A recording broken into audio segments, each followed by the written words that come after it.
I pulled into my driveway in Kelowna just as the February sun was dipping behind the mountains, painting the snow-covered peaks in shades of orange and pink. The temperature had dropped to -15, and I could see my breath forming clouds in the frigid air. What I didn't expect to see was my 13-year-old daughter Sophia huddled in the back seat of our old Honda Accord, wrapped in what looked like every jacket we owned.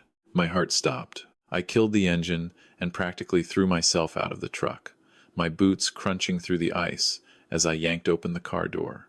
Sophia looked up at me with those big brown eyes, and I could see she'd been crying. Her lips had a slight blue tinge, and she was shivering despite the layers. "Sophia, what are you doing out here?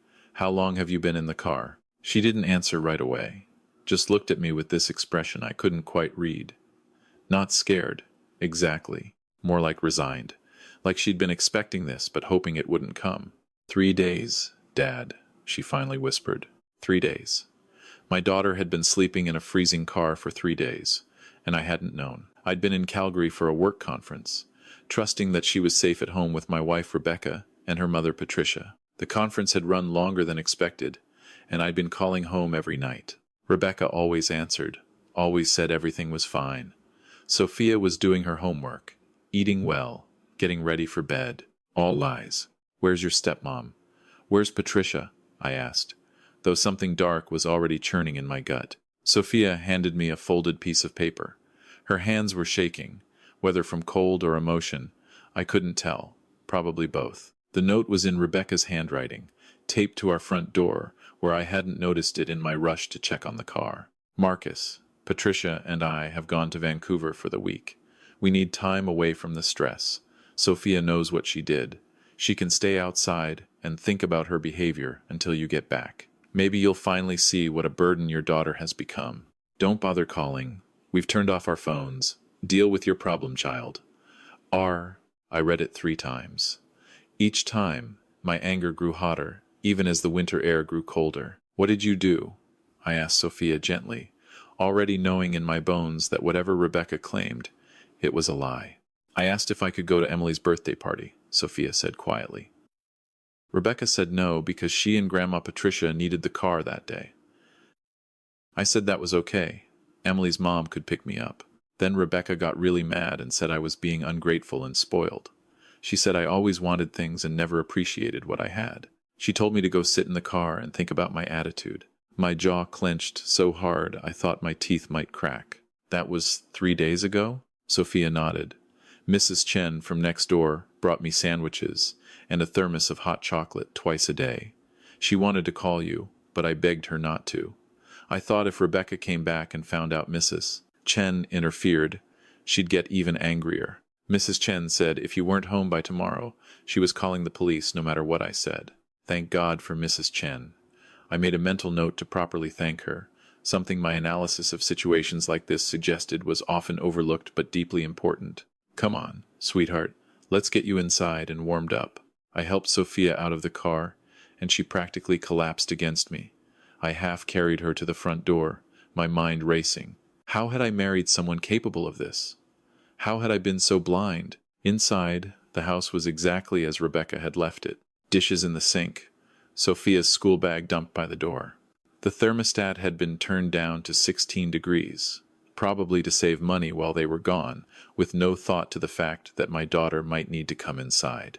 I got Sophia settled on the couch with blankets, turned up the heat, and made her hot soup. While she ate, I noticed she kept glancing at Rebecca's designer purse, which had been left on the kitchen counter. One of those expensive Coach bags that Rebecca had insisted she needed, charged to my credit card. "What is it, Soph?" "I shouldn't say. You can tell me anything. Always." She bit her lip, then got up and walked to the purse. Grandma Patricia was here before they left. She was rushing to pack, and her bag fell open. I saw some papers fall out, and when I picked them up to put them back, I saw your name on them. She didn't notice I saw. Sophia pulled out a manila envelope from underneath Rebecca's purse. It had been tucked there, probably accidentally left behind in their rush to leave for Vancouver. "I know I shouldn't have looked," Sophia said, "but after they locked me out, I got scared. I thought maybe there was something important you should know, so I took it from Grandma's bag before they left." I opened the envelope, and what I found made my blood run cold. Tax documents. Dozens of them. all with forged signatures. My signatures. Claims for business expenses I'd never incurred. Refund checks deposited into accounts I didn't recognize. Rebecca's name on joint filing papers I'd never agreed to. The documents went back 5 years, right to when Rebecca and I had gotten married. But that wasn't even the worst of it. There were printed emails between Rebecca and Patricia discussing their system. How Patricia, who worked as a bookkeeper, had been helping Rebecca siphon money from my accounts. How they'd been inflating household expenses and pocketing the difference. How they'd opened credit cards in my name without my knowledge. And then, the final blow. Emails between Rebecca and someone named Devon. Intimate emails, photos, plans to meet at hotels when I was away for work. Discussion of how Rebecca was just waiting for the right time to divorce me, once she'd secured enough money to set herself up properly. There was even a thread about Sophia, Rebecca, writing to Devon. The kid is always in the way. I can't wait until she's old enough to move out or Marcus takes her full time. She reminds me every day that I'm just the replacement for his precious first wife. My hands were shaking now, too. My first wife, Catherine, had died of cancer when Sophia was 5, 8 years ago. The grief had nearly destroyed us both. When I'd met Rebecca 3 years later, I thought I'd found someone who could help us heal. Someone who would love Sophia like her own. I'd been catastrophically wrong. Dad? Are you okay? I looked at my daughter, this brave girl who'd endured 3 days in a freezing car and still had the presence of mind to protect evidence that might help us. This girl who looked so much like her mother, with Catherine's kind eyes and generous heart. I'm okay, sweetheart, but I need to make some calls. First, I called Mrs. Chen and thanked her profusely, arranging to send her flowers and a gift card. She cried on the phone, saying she'd been worried sick, but Sophia had been so insistent. Second, I called my lawyer. Marcus Thornton had handled my will after Catherine died, and I'd kept him on retainer. He answered on the second ring, even though it was after 8 on a Friday night. Marcus, I need you to listen carefully. I'm going to send you photos of some documents. I need to know if what I think is happening is actually happening, and I need to know what my options are. Send them now. I'll look at them while we talk. I spent the next hour on the phone with Marcus, while Sophia dozed on the couch, finally warm and safe. The lawyer's assessment was even worse than I'd feared. This is systematic financial fraud, Marcus. Identity theft, tax fraud. If the CRA got wind of this, you'd be on the hook for penalties and interest on unreported income. We're talking potentially hundreds of thousands of dollars. And that's not even counting the credit card fraud and the unauthorized account access. What do I do? First, we document everything. Second, I call a colleague who specializes in white-collar crime. Third, you don't confront your wife until we have all our ducks in a row. These people are dangerous, Marcus. They've been stealing from you for years. They won't go quietly. Over the next week, while Rebecca and Patricia enjoyed their Vancouver vacation, I worked with Marcus and his team to build our case. We discovered accounts I didn't know existed, credit cards maxed out in my name. A line of credit Patricia had opened using forged documents, claiming to be power of attorney. The total? Just over $470,000. Stolen over 5 years.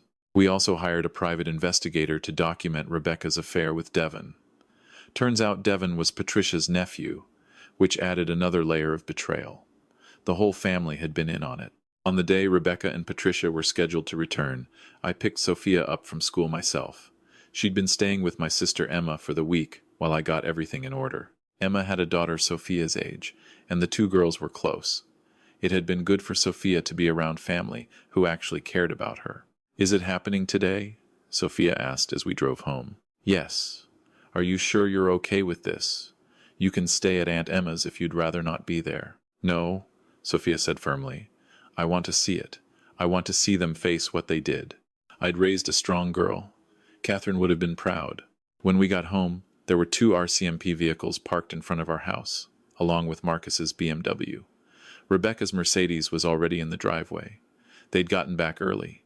Inside, Rebecca and Patricia were sitting in the living room with 2 officers and Marcus. Rebecca's face was red and blotchy. Patricia looked defiant. Marcus, thank God you're here, Rebecca started, her voice dripping with false relief. These officers are making the most ridiculous accusations. I've been trying to explain that there's been some kind of mistake. There's no mistake, Rebecca. I sat down across from her, and Sophia stood next to me, her hand on my shoulder. Rebecca's eyes flicked to our daughter with something that looked like hatred. "You," Rebecca hissed, "you little sneak. You went through Patricia's things, didn't you?" "Mrs. Whitmore, I'd advise you to stop talking," one of the officers said. But Rebecca was on a roll. "This is your fault, you ungrateful brat. We gave you everything, a home, food, clothes. And this is how you repay us? By spying and tattling to your father?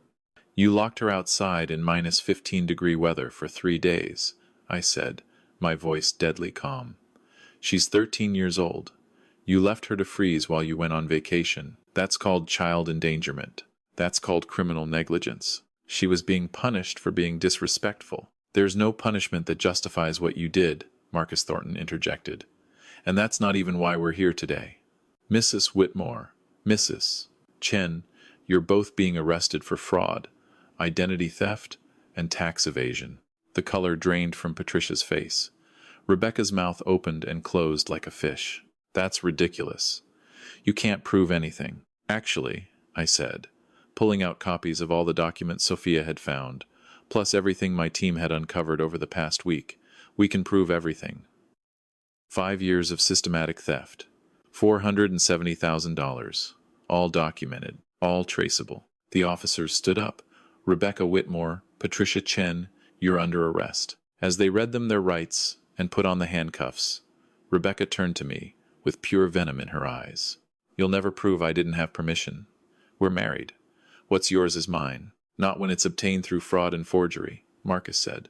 "And certainly not when you're planning to divorce your husband to run off with your boyfriend Devon." "Yes, we know about him too." Rebecca's face went white. The officers led them out. Patricia went quietly, probably calculating her legal options. Rebecca screamed and cursed the whole way, making threats and calling Sophia terrible names. I put my hands over Sophia's ears, but she gently removed them. "I need to hear it, Dad. I need to know what she really thinks of me, so I never doubt that this was the right thing to do." After they were gone, Marcus sat with us for a while, explaining what would happen next. Criminal charges, civil suits to recover the money, divorce proceedings. Custody wouldn't be an issue, since Rebecca had no legal claim to Sophia anyway, and after this, she'd be lucky to avoid jail time. "There's one more thing," Marcus said. "The CRA is going to want to talk to you, Marcus. With all this fraudulent filing, you're going to need to straighten out your tax situation. The good news is, since we can prove it was fraud, you won't be held liable for the false returns. But it's going to be a process, whatever it takes. Over the following months, the legal process ground forward. Rebecca and Patricia were both charged with multiple counts of fraud, identity theft, and forgery. Patricia, being the one who'd actually executed most of the schemes, faced additional charges. The Crown added child endangerment charges related to what they'd done to Sophia. Devon turned out to be involved too, though in a smaller way. He'd been receiving gifts and financial support from Rebecca, funded by my money. He cooperated with investigators in exchange for a lighter sentence. The trial was difficult. Rebecca tried to claim she'd been manipulated by Patricia, that she didn't understand what she was signing, that I'd been controlling and abusive, and she'd just been trying to secure her future. None of it held up under scrutiny. In the end, Patricia received 6 years in federal prison. Rebecca got 4 years, with additional conditions related to the child endangerment charges. Devon got 18 months and probation. The civil suits took longer, but we eventually recovered about $320,000 of what was stolen. The rest was gone, spent on vacations, designer clothes, and maintaining the lifestyle Rebecca thought she deserved. But honestly, the money wasn't what mattered. What mattered was Sophia. After everything that happened, I sat down with her one evening, about 6 months after Rebecca and Patricia's arrests. We were having hot chocolate, a tradition we'd started as a way to reclaim what Mrs. Chen had done to keep her alive during those 3 terrible days. "How are you really doing, Soph?" She thought about it for a long time. "I feel guilty sometimes, like I broke up our family." "No," I said firmly. "You didn't break up anything. Rebecca and Patricia did that all on their own. You just helped reveal the truth, and that took incredible courage. Do you miss her?" "I miss who I thought she was," I admitted. "I miss the idea of having a partner, someone to share life with. But I don't miss Rebecca herself. The real Rebecca, the the person she actually was. No, I don't miss that person at all. Do you think you'll ever get married again? Maybe someday, but not for a long time. Right now, I want to focus on us, on rebuilding, on making sure you know how loved and valued you are." Sophia smiled, and for the first time in months, it reached her eyes. We sold the house. Too many bad memories. We moved to a smaller place in West Kelowna, closer to Emma and her family. Sophia thrived in her new school. Her grades improved. She joined the drama club and discovered a talent for acting. Mrs. Chen became like an honorary grandmother to her. We had her over for dinner once a week, and Sophia would tell her about school and her friends. Mrs. Chen would beam with pride, and sometimes I'd catch her looking at Sophia with tears in her eyes, probably thinking about those 3 days and what could have happened. I went to therapy. So did Sophia. We learned about trauma, about manipulation, about how financial abuse is a form of domestic violence. We learned about red flags and boundaries, and the importance of listening to your instincts. I also learned about how blind love can make you. How desperately I'd wanted a mother figure for Sophia that I'd ignored warning signs. The way Rebecca would make subtle digs at Sophia. How she'd always prioritized her own needs over Sophia's. The financial secrecy that I'd chalked up to her being independent rather than recognizing it as suspicious. 2 years after everything happened, Sophia and I were sitting on our back deck, watching the sun set over Okanagan Lake. She was 15 now, growing into a remarkable young woman. "Dad, I want to tell you something. Anything. I'm glad it all happened. I mean, not glad it happened, but glad we found out. Because if we hadn't, you might have stayed with her forever, and she would have kept hurting both of us, just in ways that were harder to see." She was right. Financial abuse, emotional manipulation, the constant undermining of Sophia's worth, all of that would have continued, would have probably escalated. You saved us, Soph. You know that, right? If you hadn't found those documents, if you hadn't been brave enough to show them to me, we'd still be trapped. We saved each other, she corrected. And she was right about that too. There are lessons in all of this. Lessons I wish I'd learned before I married Rebecca. Lessons I want to share with anyone who might be in a similar situation. First, trust your children. When they tell you something is wrong, listen. Really listen. Don't dismiss their concerns because you want to believe the best about your partner. Children often see what adults refuse to acknowledge. Second, financial transparency in a relationship isn't optional. You don't need to control each other's money, but you should both understand where money is going and why. Secrecy about finances is always a red flag. Third, how someone treats your children is how they'll eventually treat you. If your partner is cruel to your kids, undermining them, excluding them, or making them feel unwanted, that cruelty will eventually turn on you too.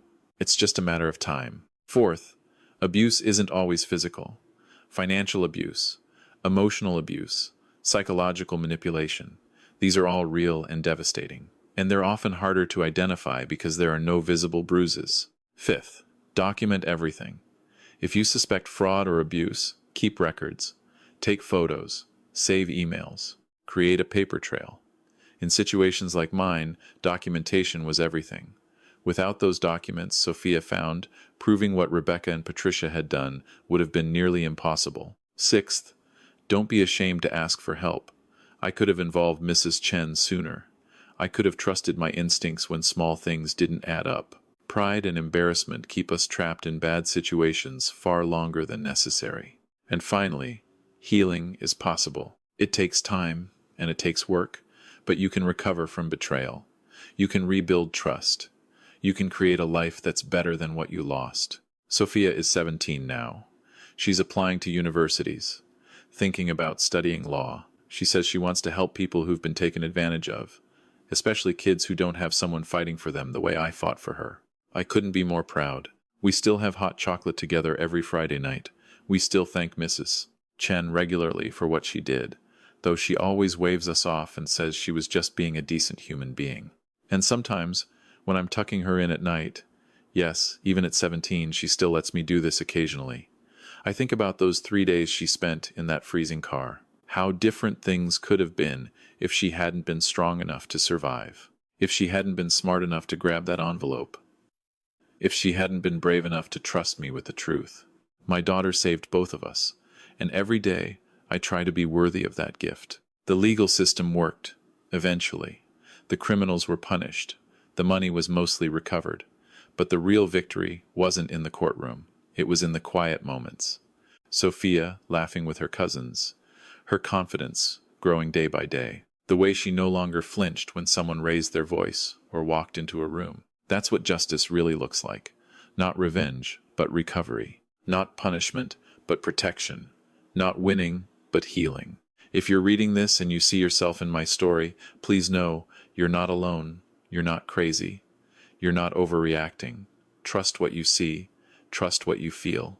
And most importantly, trust the people who love you when they tell you something is wrong. Because sometimes, the most dangerous person in your life is the one you invited in. The one who shares your bed and your bank account and your daily routine. The one who knows exactly how to manipulate you because you've given them the roadmap to your heart. But you can get out.